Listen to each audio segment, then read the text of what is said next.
Yes, definitely.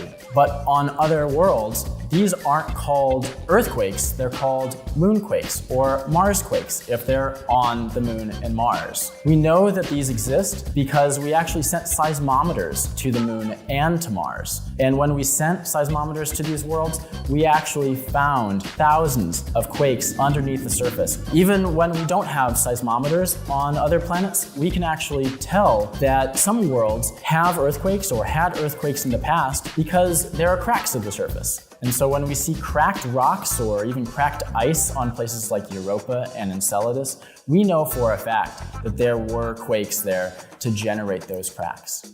Quakes of all sizes are really interesting, and they can tell us a lot about the inside of a planet. Bigger earthquakes, bigger Marsquakes, and bigger moonquakes can tell us about really deep processes and features on these planets. Now, recently, we've discovered that the moon also has a small liquid core surrounding its solid core, and we've also discovered, thanks to NASA InSight, that the Mars core is actually larger than we initially thought, which means it's actually less dense, which is a really interesting science puzzle. So understanding the interior of other worlds will help us understand how our own world, the Earth, evolved. So are there earthquakes on other planets?